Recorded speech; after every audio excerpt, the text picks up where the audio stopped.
Muito boa noite, sejam bem-vindos às Conversas Improváveis, uma organização da delegação portuguesa dos socialistas e democratas no Parlamento Europeu, feita no âmbito da iniciativa Fazer Acontecer Europa Social. O objetivo passa por debater temas que vão da educação à saúde, do emprego à habitação, das desigualdades à proteção das crianças, tendo sempre como mote a Cimeira Social da União Europeia, que acontecerá no Porto nos próximos dias 7 e 8 de maio.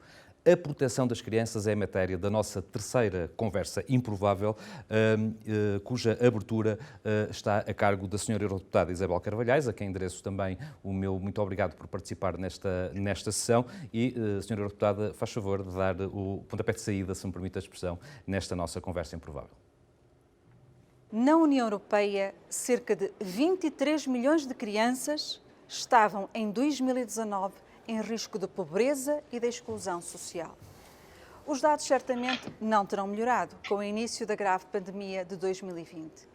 O risco de pobreza e de exclusão social das crianças está fortemente ligado a variáveis como a escolaridade dos pais, a origem imigrante dos pais, as condições de habitação da família, a situação laboral dos pais, a própria estrutura familiar.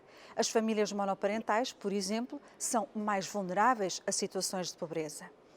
Poderíamos ainda acrescentar outras variáveis, como a qualidade das redes sociais de apoio e, em última instância, a capacidade de resposta das políticas públicas aos fenómenos de exclusão. Uma coisa é certa: quanto mais tempo uma criança permanece dentro de um cotidiano de pobreza, maiores serão os impactos, não apenas sobre o seu desenvolvimento presente e futuro, como maiores serão os custos para toda a sociedade no longo prazo.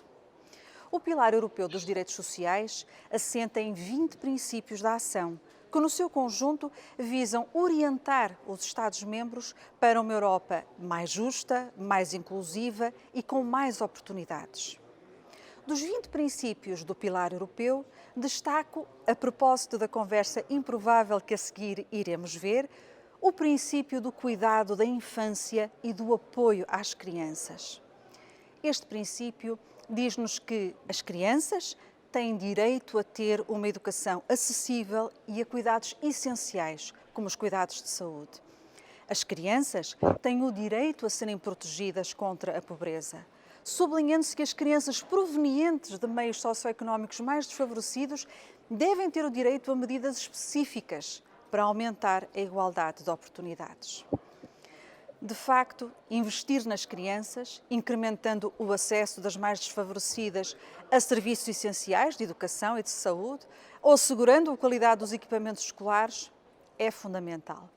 Mas combater a pobreza infantil, garantindo que se atacam na infância as condições que geram ciclos posteriores de desvantagem e de pobreza na vida adulta, vai muito além do acesso à educação e à saúde.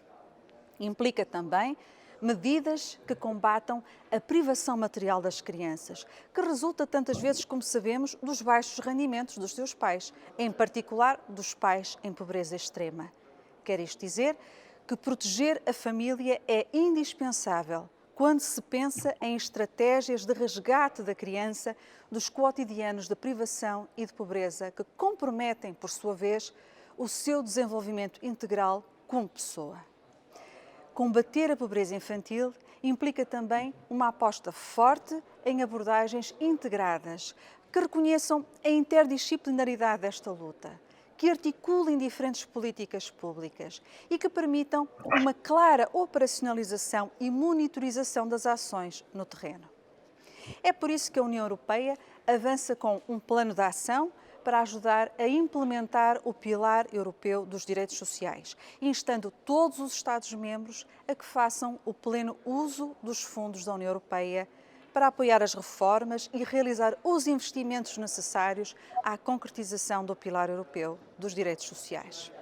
O quadro financeiro da União Europeia para 2021 e 2027, juntamente com o instrumento de recuperação, o Next Generation EU, formam o maior pacote de estímulo financeiro de sempre da União Europeia, para ajudar precisamente a Europa a recuperar da crise pandémica, a tornar-se mais verde, mais digital e também, sublinho, socialmente mais justa.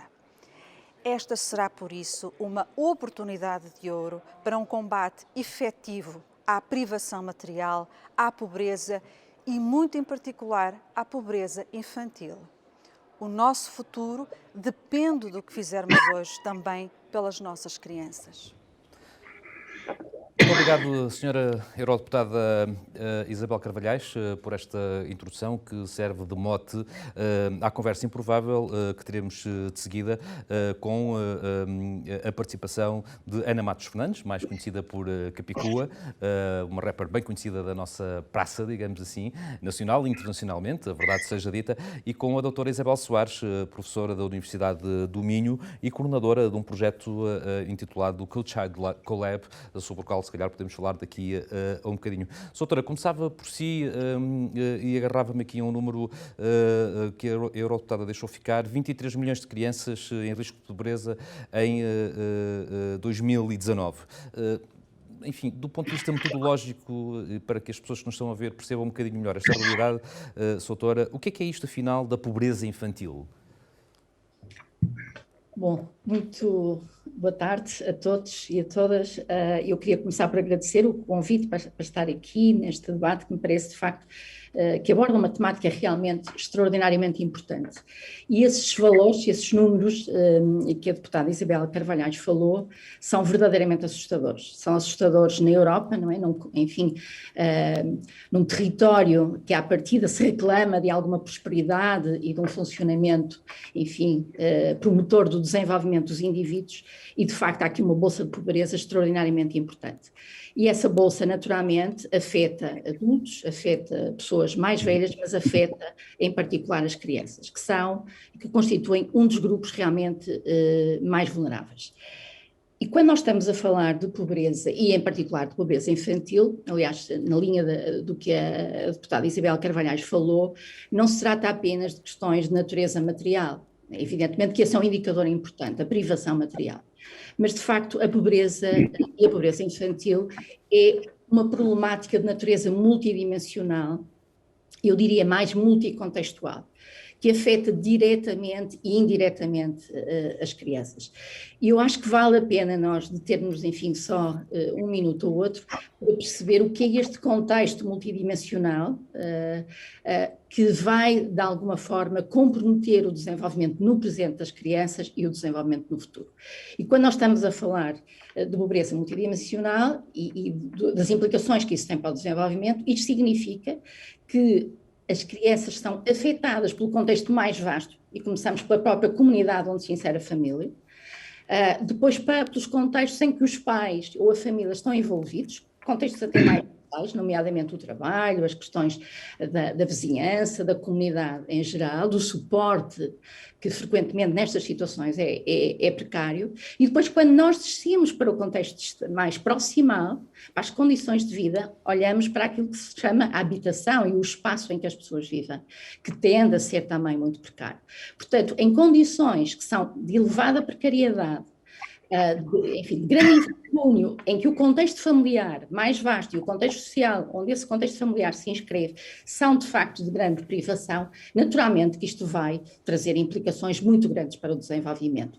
E deixava aqui uma nota que me parece importante: a sobrecarga do ponto de vista de stress, em que estes contextos e este contexto familiar em particular vive.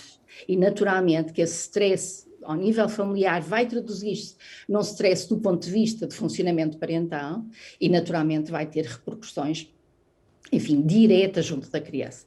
Portanto, ela não só está privada de um contexto mais vasto e de oportunidades importantes para o seu desenvolvimento, como justamente por todas estas carências, por todas estas dificuldades, ela está inscrita e a crescer num contexto que tem muita dificuldade de responder às suas necessidades e aos desafios do seu desenvolvimento. Muito bem. Muito obrigado, doutora. Já voltaremos à conversa.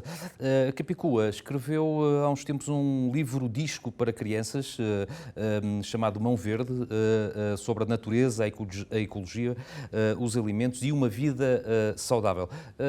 Como é que surgiu esta ideia? Esta ideia surgiu no âmbito justamente desta problemática dos cuidados a ter com as crianças. Diga-nos alguma coisa sobre isso, por favor.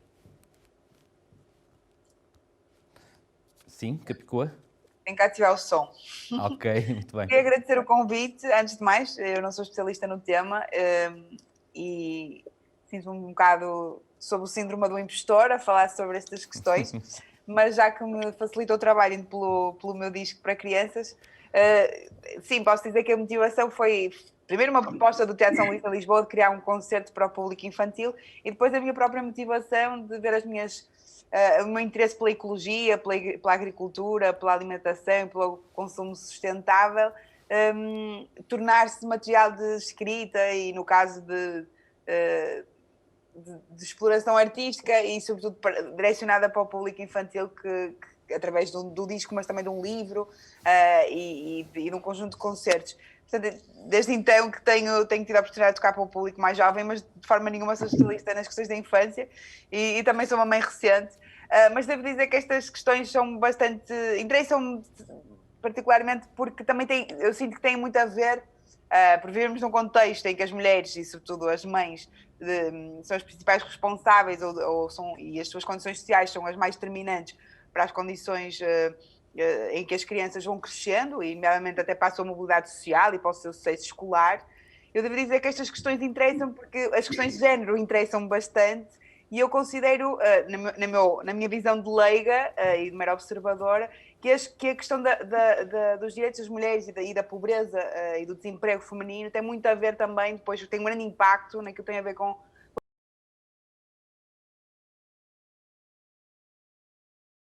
as condições de vida que as crianças têm, apesar de nem sempre, muitas vezes em famílias monoparentais, mas não apenas nesses contextos, em que de facto as mulheres estão muito mais responsáveis pelo que tem a ver com o bem-estar das crianças e com a sua educação e obviamente vendo-se privadas das condições materiais para sustentar a família, toda a questão que tem a ver com não só as condições materiais, mas como também com a exaustão materna, que é uma questão que também se agravou bastante na pandemia, tem um impacto brutal naquilo que tem a ver com a qualidade de vida das crianças, a sua segurança, o seu bem-estar e as suas possibilidades de crescer de uma forma saudável e com alguma perspectiva de segurança e estabilidade. E nesse sentido preocupa-me que estes últimos meses de pandemia tenham tido tanto impacto naquilo que são não só aquilo que tem a ver com as condições materiais das mulheres trabalhadoras em Portugal e na Europa em no geral, imagino também não seja muito diferente, e particularmente também nas suas condições emocionais, devido a um grande desequilíbrio naquilo que tem a ver com o trabalho doméstico, as responsabilidades parentais, que pesa tanto para as mulheres e que neste quadro de pandemia se agravou imenso, não é? Com o teletrabalho, com o acompanhamento escolar em casa, com as redes de apoio, as redes sociais de apoio cada vez mais distantes, porque as pessoas estavam em isolamento, as situações também de violência doméstica a agravarem-se, e, portanto, como a vida das mulheres se agravou muito nos últimos meses, consequentemente a vida das crianças também teve uma degradação, sobretudo nos quadros de maior desproteção, como nas camadas mais pobres da população. Permita-me satisfazer esta curiosidade, Capicua. Enfim, qualquer músico, todo músico, quando escreve letras, tenta passar uma mensagem, gostemos dela ou não, associamos ela ou não. Quando escreve as suas músicas, estas preocupações estão latentes ou não? Normalmente os rappers têm esta ideia, as letras são, vou chamar-lhe assim, mais assertivas, digamos assim, do que outras. Eu acho que no meu trabalho não só estão latentes, como estão muitas vezes patentes, nomeadamente nas questões de género, em que eu abordo muitas vezes de forma muito direta, e não só, nas questões sociais, nomeadamente no disco para crianças, as minhas preocupações ecológicas, mas também na minha vida, para além da música, não é? Eu escrevo crónicas na Visão, eu faço muitas vezes conversas em escolas, em outros contextos, projetos sociais, formação, ou seja, todas as áreas da minha vida profissional eu tento ter um impacto positivo naquilo que tem a ver com as minhas preocupações sociais e com as minhas causas mais próximas. E acho que, de facto, quem faz música pode não ter essa opção, obviamente cada um é livre de ter a sua forma de estar naquilo que cria artisticamente, mas eu acho que quem faz música tem uma visibilidade e uma oportunidade de em certo sentido até uma obrigação, não é, Capicua? Em certo sentido até uma obrigação Não sinto que seja uma obrigação, porque acho que a arte, em primeiro lugar, é uma questão de liberdade. Portanto, acho que se eu fosse uma obrigação já estaria a inquinar o processo artístico. Mas acho que é uma questão de responsabilidade e de oportunidade, que se não aproveitar, que não aproveitada é uma espécie de desperdício quase é uma coisa quase pouco ética, no sentido, como tantas vezes nos dizia o Zé Mário Branco, que falava muito disso, de que na arte temos a técnica, a estética, não é? Tudo que tem a ver com o ofício, com essa perseguição do belo, mas também temos a ética, e que esse é o pilar que dá sentido a tudo. Eu acredito muito nisso e acho que no meu trabalho tento fazê-lo. Muito bem. Soutora, temos à porta a operacionalização de uma nova estratégia nacional para combater as desigualdades entre as crianças e este tema da pobreza infantil. A Soutora há pouco falava da necessidade de uma abordagem integrada para resolver estes problemas. É essa estratégia um documento suficiente e capaz para que esta abordagem integrada e interdisciplinar ganhe relevo e importância? Eu penso que nós temos realmente, do ponto de vista de documentos e de instrumentos, se quisermos, políticos, linhas gerais, penso que todos eles apontam nesse sentido, de respostas integradas, articuladas, multinível, articulando entidades públicas com entidades privadas. Portanto, as orientações gerais, eu penso que elas estão plasmadas no papel. O que está a faltar, efetivamente, é a ação concreta, é que o terreno, as respostas no terreno se organizem dessa forma. O Pilar Europeu dos Direitos Sociais aponta especificamente para as questões dos cuidados da criança e, em particular, para a importância da oferta de serviços de educação e desenvolvimento adequados e de qualidade para estas famílias e, em particular, para as crianças em situação de desvantagem socioeconómica, mas de facto há aqui ainda muito a fazer. E penso que o que nós estamos a assistir em Portugal, embora tenha de haver esforços e eu acho que é sempre importante sublinhar que há boas práticas, que há, enfim, há ilhas de trabalho que funcionam bem e que são modelo, mas no geral eu acho que tende a haver, de facto, muito desperdício de esforços, porque as respostas são muito frequentemente pulverizadas e não estão articuladas.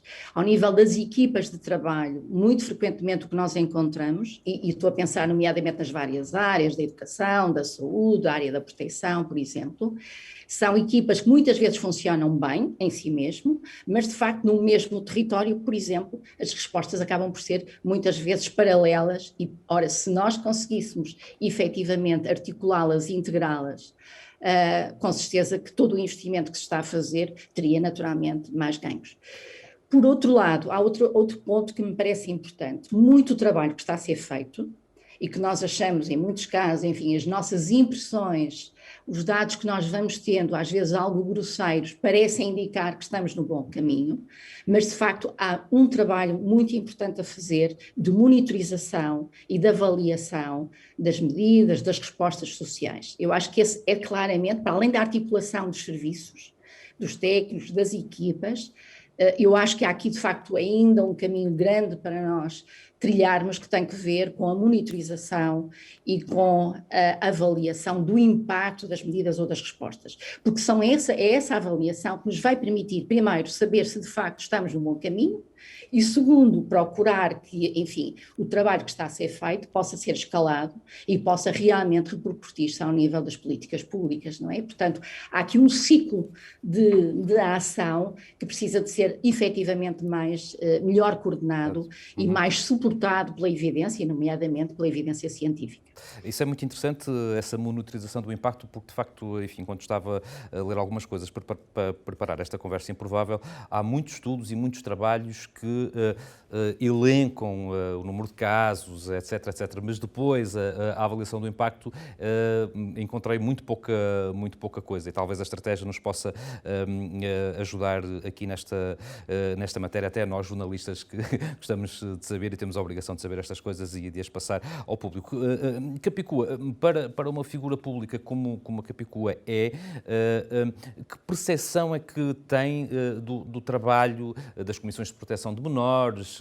Também tem esta ideia de que a resolução dos casos se vai fazendo em ilhas, para utilizar a expressão da doutora Isabel Soares? Sente que falta alguma coisa para resolver o problema? Olha, nem sequer me atrevo a opinar sobre esse assunto, porque acho que isso é uma coisa tão específica e tão séria que eu não tenho uma percepção assim. Pergunto isto porque nós, quando falamos de crianças, temos muita tendência, e de proteção de crianças, sobretudo, para falar dos maus tratos físicos e de ver as estatísticas, Sim. e depois esquecemos todo um outro entorno que é igualmente... Era o que eu ia dizer. Eu acho que aquilo que me apetece dizer sobre o assunto é que acho que as questões as questões macroeconómicas e macrosociais, eu acho que têm que ser aquelas que devem ser a primeira preocupação. Ou seja, se nós assistimos nas últimas décadas a uma lapidação do Estado Social, nomeadamente naquilo que tem a ver com o desinvestimento na educação, na saúde, bem sei que nos últimos anos estão a tentar corrigir, mas ainda não conseguimos recuperar aqueles duros anos da Troika e agora com a pandemia e com a crise que virá também não sabemos muito bem como é que o impacto se vai agravar, não é? Mas o facto de termos investido em educação, em saúde, nas questões que têm a ver com as políticas de apoio às populações mais vulneráveis, às questões que têm a ver com a habitação, que nomeadamente no Porto e em Lisboa se agravaram muito nos últimos anos por causa da pressão do turismo e da especulação imobiliária. Quer dizer, eu sinto que enquanto nós não trabalharmos para que as pessoas possam aspirar a alguma estabilidade e ter alguma confiança de que o Estado é de facto um provedor em caso de necessidade e uma estrutura de apoio à construção de famílias, não é? E na minha geração é muito óbvio que é muito complicado aspirar a uma estabilidade e a construir família numa idade normal, não é? Temos que adiar permanentemente esse projeto, porque de facto há muito poucas condições de estabilidade para poder confiar que teremos as condições para ter crianças. E portanto, se nós estamos num contexto em que o Estado Social se degrada e a instabilidade aumenta e as condições de vida são piores a cada década, e eu considero que é nisso que nós temos de trabalhar, porque depois, claro, as questões emergenciais, do que tem a ver com famílias em que é preciso intervir e em situações limite, eu confio que o Estado tem que estar atento e que a segurança social tem que funcionar. Mas no plano mais geral, eu sinto que enquanto país, não é ali que estejamos a caminhar para que as próximas gerações vivam melhor que as anteriores, pelo contrário. Portanto, isso é o que me preocupa mais. É que vão aumentando as necessidades de intervir por uma falta de condições de vida e de qualidade de vida e de aspiração à estabilidade, que eu acho que é cada vez mais difícil de garantir. Portanto, sim, nas situações limite não me atrevo a comentar. Obviamente, não sei se suponho que o sistema funcione, às vezes melhor, às vezes pior, mas não posso opinar porque não tenho conhecimento sobre isso. Nas questões da big picture, como dizem os anglo-saxónicos, acho que temos muita coisa a dizer, porque de facto temos muitas coisas para... há muitas coisas ainda que temos que resolver enquanto país e em circunstâncias cada vez mais difíceis, claro, dadas as crises cíclicas, não é? Doutora Isabel Soares, um dos problemas talvez mais complicados, digamos assim, deste tema é em ultrapassar esta ideia de que a proteção das crianças fica pelos maus tratos. Quando falamos de proteção de crianças, no início, estamos a falar da criação de condições para que elas cresçam como indivíduos e se formem como indivíduos. Há este dado assustador também, pela primeira vez em muitos anos, desde 1990 pelo menos, e fruto das circunstâncias, o desenvolvimento humano pode regredir um bocadinho. É função das entidades públicas dar visibilidade àquilo que é invisível, ou seja, à alimentação, ao bullying, ao ciberbullying, ou seja, a todos os outros fatores e componentes que fazem parte deste mundo do cuidado que temos que ter ou da proteção que temos que dar às crianças? Com certeza.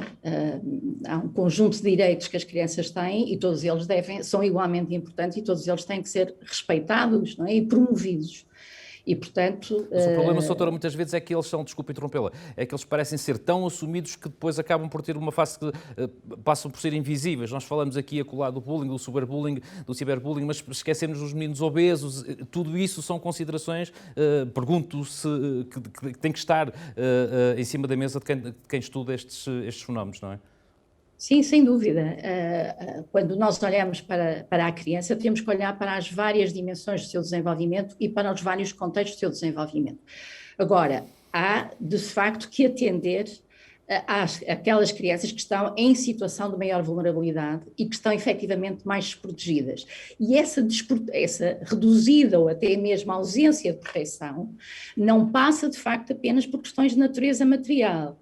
Essa falta de proteção ocorre, como há pouco eu estava, enfim, a procurar enunciar, em vários contextos. Há, de facto, crianças que, do ponto de vista do seu contexto familiar, até têm condições socioeconómicas mais favoráveis, contudo, do ponto de vista das suas necessidades afetivas, do ponto de vista das suas necessidades sociais, do ambiente em que elas estão, esse ambiente, não obstante cumprir as suas necessidades do ponto de vista material, não cumpre do ponto de vista social e do ponto de vista, nomeadamente do ponto de vista emocional. E, portanto, quando nós olhamos para a questão da proteção, eu acho que é importante sublinhar, não estamos apenas a referir que as crianças que estão de alguma forma no sistema de proteção sejam apenas as crianças que estão em situação de pobreza.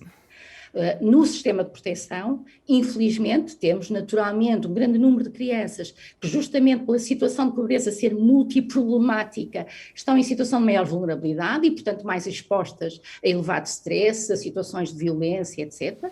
E há falha nas respostas às suas necessidades, mas também temos outras situações que têm que ver com contextos, ou que ocorrem em contextos que, do ponto de vista socioeconómico, estão, enfim, têm condições favoráveis. Portanto, eu acho que é importante colocar, de facto, a questão nas necessidades das crianças e nas respostas que nós temos que dar para essas necessidades.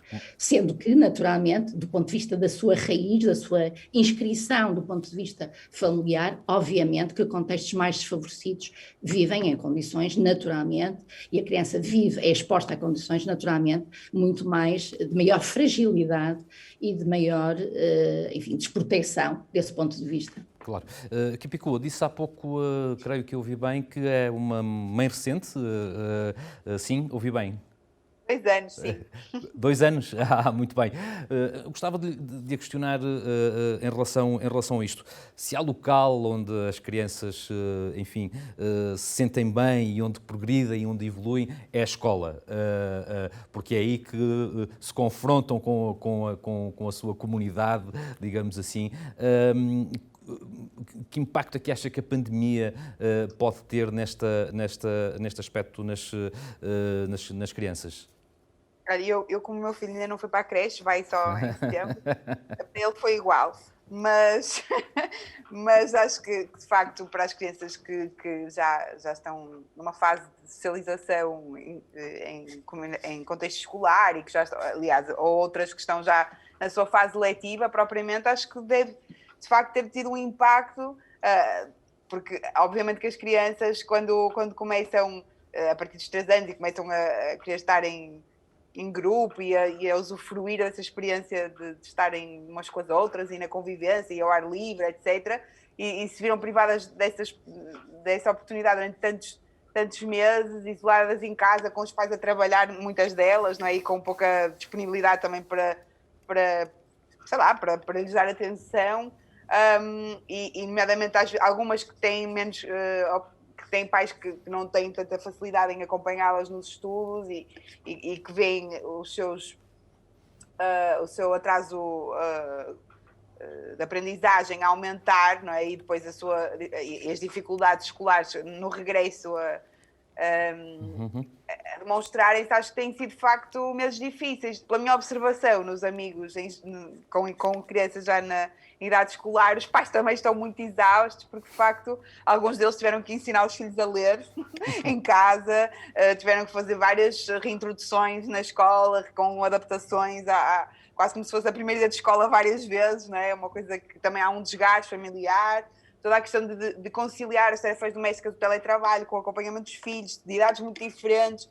Quer dizer, não foi fácil e tenho a certeza que durante alguns anos terá um impacto nas memórias, não é? E no desenvolvimento dessas crianças. Agora, espero que com o tempo e com um apoio e com reforço da atenção por parte dos professores e eventualmente alguns programas específicos para crianças que tenham mais dificuldade para recuperar e melhorar o seu aproveitamento, acho que podemos podemos fazer com que isso não seja só uma memória que tenha um impacto definitivo e que seja só um período difícil para todos. Assim espero que possamos todos também como comunidade regenerar os impactos destes anos difíceis, porque de facto para crianças e adultos tem sido uma experiência muito impactante por todas as razões. Sim. Doutora, peço aqui o seu olhar mais técnico sobre esta questão do impacto da pandemia e da regressão nas aprendizagens dos mais novos. Há também sobre isto vários estudos, uns que dizem que pelo menos as crianças vão ter regredido 0,6 anos, e aqui 0,6 anos não consigo encontrar uma explicação exata para o que é 0,6 anos, enfim, são 6, 12 avos, vá lá, quase meio ano, ou um bocadinho mais. Este impacto já é mensurável, doutora, ou é expectável que venha a ser muito grande? Deixe-me só fazer aqui uma nota prévia relativamente à questão da pandemia. Eu acho que esta pandemia, enfim, foi devastadora, está a ser, mas deu luz a 2 sistemas que são muito importantes. Em primeiro lugar, deu luz ao sistema de saúde, e em particular ao Sistema Nacional de Saúde. Eu acho que se havia dúvidas ou achávamos que o sistema não estaria a funcionar tão bem, nós verificamos que de facto o Sistema Nacional de Saúde foi fundamental. E portanto traz para primeiro plano, naturalmente que tem que melhorar, mas houve reconhecidamente um esforço enorme, uma solidariedade enorme dos profissionais de saúde para responderem, a todos, numa situação dramática. E trouxe outro contexto, deu luz a outro contexto, no sentido de reconhecimento da importância para a sociedade, que é nesse aspecto que eu acho que é importante. Tem que ver com a escola. A escola, enfim, que frequentemente era vista como um contexto que gerava muitas vezes desagrado, descontentamento, dúvidas, incertezas. Se houve algo que a pandemia nos trouxe foi a importância da escola. De facto, a escola como naturalmente espaço de aprendizagem, e estou a falar naturalmente em aprendizagens académicas, mas não só, como um espaço de proteção para as crianças e nomeadamente, de socialização naturalmente, mas de proteção, nomeadamente mais uma vez para as crianças que estão em situação mais vulnerável. Claro. A escola como é um contexto também de proteção, tem que ser naturalmente um contexto de educação, é um contexto de desenvolvimento, mas é também. E de facto a ausência ou encerramento das escolas trouxe o confinamento para casa. Ora, em contexto que nós acabamos de ver, e a Capicua descreveu muito bem estes cenários, não é, de grande, enfim, sobrecarga, de grande toxicidade do ponto de vista de stress em alguns, enfim, a maioria sentiu isso, uns mais, outros menos, mas de facto houve claramente aqui uma sobrecarga do contexto familiar com esta situação, e esse confinamento permitiu ver como realmente a escola é tão importante e é tão necessária.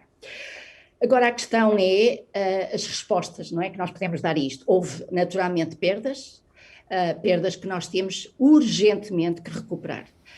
Eu penso que ainda, enfim, não há evidência científica segura para dizer qual é a percentagem exatamente, até porque os cenários são diversificados, enfim, há aqui muitos grupos, há aqui um cenário, ele próprio também, multifacetado. Mas há uma segurança, isto trouxe perdas significativas e, mais uma vez, isto não atinge todos da mesma maneira.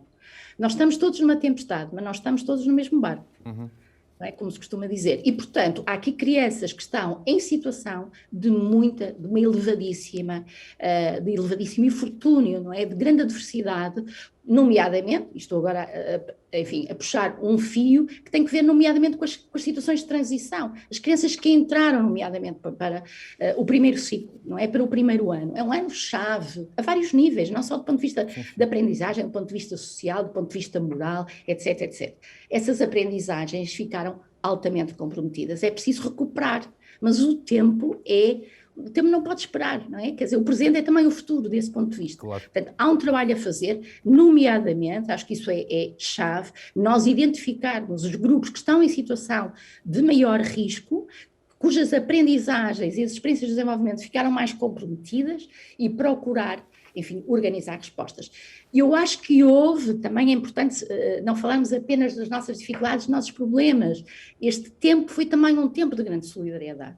E nós encontramos vários contextos, as tais ilhas que eu há pouco falava, não é?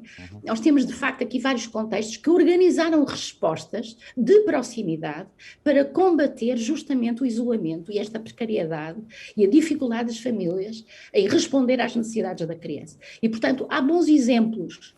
Agora, é preciso ampliar, é preciso integrá-los, mais uma vez, mas é preciso realmente, é tempo de agir, não é? Este é um dos lemas que é realmente fundamental na presidência portuguesa, e eu acho que, nomeadamente nesta matéria da educação e do desenvolvimento, é chave. O tempo urge, não é? Exatamente, muito bem. Estamos a caminhar para o fim, passa muito rápido. Capicua, queria pedir-lhe um favor, quase, que é este: enquanto cidadã, se pudesse dirigir-se aos responsáveis que nos dias 7 e 8 de maio estarão ali na Alfândega do Porto, nesta cimeira social, especificamente em relação a este tema da proteção das crianças, o que é que gostava de lhes dizer? De preferência com um rap, se puder fazer. Isso não vou fazer. O assunto é muito sério. Eu, de facto, acho que como disse, não sou uma leiga na matéria e sobre a proteção específica das crianças não tenho grandes insights a contribuir, mas acho que todas as pessoas que governam o país e pensam a Europa e a União Europeia como um todo, acho que depois desta experiência da pandemia, em que percebemos a importância da solidariedade e de estar em comunidade, e da importância de termos um Estado que invista na saúde e em todas as áreas que fazem a nossa vida ter qualidade e segurança e estabilidade, acho que devíamos começar a pensar tanto no país como na escala europeia, de facto, em sermos cada vez mais solidários e construir países e comunidades que tornem a vida das pessoas mais fáceis, das famílias, nomeadamente, para se sentirem menos sozinhas, menos exaustas, menos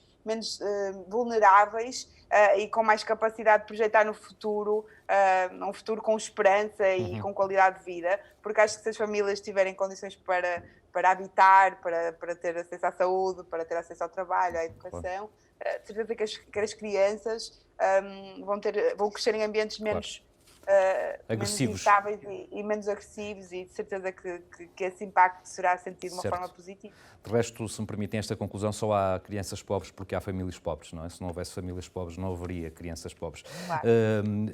Queria agradecer-vos, Capicua e doutora Isabel Soares, muito por terem passado esta meia hora aqui connosco a conversar sobre um tema tão interessante e tão pungente de resolução, agravado pela pandemia, com certeza. Desejar-vos, antes de mais, saúde e bom trabalho nos vossos ofícios. Vamos então para o encerramento desta sessão, para a qual vos convido às duas para ficarem também, se puderem, claro, que está a cargo do Sr. Eurodeputado Pedro Silva Pereira, a quem endereço também os meus cumprimentos. Sr. Doutor, faz favor de proceder ao encerramento então desta sessão. Muito bem, então eu queria agradecer em primeiro lugar ao Paulo Ferreira pela excelente moderação e também os contributos da Ana Matos Fernandes, Capicua, e da Isabel Soares para esta conversa improvável, esta reflexão sobre a pobreza infantil. A primeira coisa que eu gostaria de lembrar é que nós só estamos a discutir a pobreza infantil neste contexto, ou pelo menos a razão próxima desta discussão, é porque a presidência portuguesa da União Europeia inscreveu a Europa social como a sua prioridade. E, portanto, também o tema do combate à pobreza e às desigualdades. E a verdade é que, por estranho que nos possa parecer, esse também era um tema improvável na agenda europeia, onde se fala muito de outras prioridades, mas não tanto das questões sociais, da pobreza e das desigualdades. E há presidências europeias que vão e vêm e a gente mal dá por elas. As presidências portuguesas têm tido o condão de marcar o curso dos acontecimentos, deixar uma marca no projeto europeu. Aconteceu assim com a Estratégia de Lisboa, depois com o Tratado de Lisboa, e agora o Primeiro-Ministro António Costa convocou uma cimeira social e disse aos líderes europeus que era a altura de dar uma outra prioridade aos temas da pobreza e das desigualdades. E isso trouxe consigo também o tema, naturalmente, da pobreza infantil. A Comissão Europeia tratou de preparar à pressa, vou dizer, um plano de ação para aplicar um pilar europeu dos direitos sociais que já tinha sido identificado há 4 anos e que depois nunca tinha tido consequência. E a verdade é que vamos discutir propostas concretas, metas, objetivos para uma agenda social. Ora, entre essas metas está a redução em 15 milhões do número de pessoas em situação de pobreza nos próximos 10 anos. E entre esses 15 milhões de pessoas estão 5 milhões de crianças. E isso é da maior importância. Porque o problema realmente da pobreza infantil, como ficou claro da nossa conversa, é um problema muito sério, grave, impressionante mesmo, arrepiante, não é? Quando nós falamos de 24% de crianças em situação de risco de pobreza ou de exclusão, isso só pode ser arrepiante.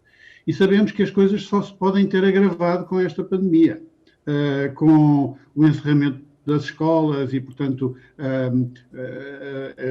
o ensino à distância e, portanto, o agravamento das desigualdades na educação, o risco maior de insucesso e de abandono escolar, com o agravamento da pobreza das famílias, foi dito aqui, enfim, há crianças pobres porque há famílias pobres e realmente o desemprego, a situação das famílias monoparentais agrava essas situações. Depois também porque os laços familiares, o acompanhamento dos avós, tudo isso se reduziu neste contexto e, portanto, os apoios sociais dirigidos às crianças enfraqueceram ao longo desta situação de pandemia. Isso podemos estar certos. E até aquelas situações de risco que se falava aqui há pouco, não é? Da violência doméstica e outras situações de violência de que as crianças podem padecer. Eu gostaria de sublinhar que o que está aqui em causa, quando discutimos a pobreza infantil, é romper aquilo que nós podemos chamar o ciclo intergeracional da pobreza. Quer dizer, a reprodução da pobreza. Porque enquanto nós não fomos capazes de combater a pobreza infantil, nós não estamos a criar condições para que no futuro a pobreza possa ser reduzida. Isso significa realmente convocar as políticas públicas para um grande investimento estrutural, com certeza para as respostas de emergência que foram aqui faladas, mas também para uma resposta estrutural às causas fundamentais desta pobreza.